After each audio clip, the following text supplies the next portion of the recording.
السلام علیکم دوستو، امید کرتے ہیں آپ سب لوگ ٹھیک ہوں گے۔ دوستو آج ہم ڈو فلیم کے بارے میں بات کریں گے۔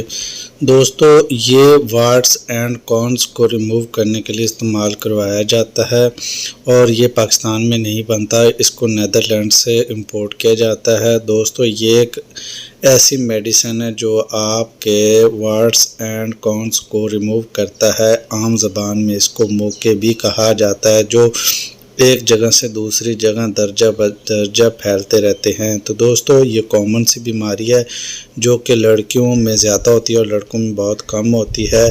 تو ویورز اس کا الٹرنیٹ کوئی میڈیسن نہیں ہے، صرف اور صرف اس کام کے لیے یہی وید میڈیسن ہے۔ تو اس کی پرائس کی بات کریں تو یہ 400 سے 500 کے قریب ہے، جو کہ اس کی کرنٹ پرائس کی بات کر رہے ہیں۔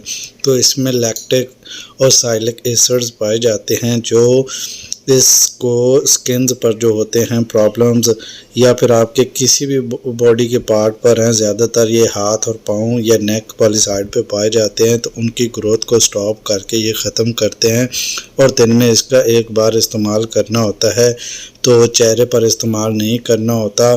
تو آپ لوگوں نے اس چیز کا الٹرنیٹ تو ہے نہیں، اس چیز کو آپ نے دن میں صرف اور صرف ایک دفعہ یوز کرنا ہوتا ہے، اور یہ وقت کے ساتھ ساتھ 1-2 دن میں یہ آپ کی سکن سے ریموو ہونا شروع ہو جاتے ہیں۔ لیکن بہت سارے ایسے وارڈز ہوتے ہیں جن کو نکالنا بھی بہت دقت ہو جاتا ہے۔ تو ویورز اگر آپ لوگوں کو کوئی اس طرح کا کوئی ایشو ہے تو آپ لوگ اس کو یوز کر سکتے ہیں، اور یہ جانی پہچانی پروڈکٹ ہے، اور اس پروڈکٹ کو ایون بہت سارے لوگ جانتے بھی ہیں اور بہت سارے ڈاکٹر اس کو پرسکرائب بھی کرتے ہیں۔ ویورز اس کی وجہ یہ ہے کہ آج کل یہ پرابلم کامن ہے، سردیوں میں تو کوئی زیادہ ہی ہوتا ہے، تو اس کو آپ لوگ ختم کرنے کے لیے ٹائم کے ساتھ ساتھ تو اس کا یوز کروا سکتے ہیں۔ یہ تھا ڈو فلم کا ریویو۔ امید کرتے ہیں آپ لوگوں کو ویڈیو اچھی لگی ہوگی۔ ویڈیو اچھی لگے تو لائک سبسکرائب کریں، کیونکہ ہم نئے یوٹیوبر ہیں، تو کوئی سی دوست نے کچھ پوچھنا تو کامنٹ میں پوچھ سکتا ہے۔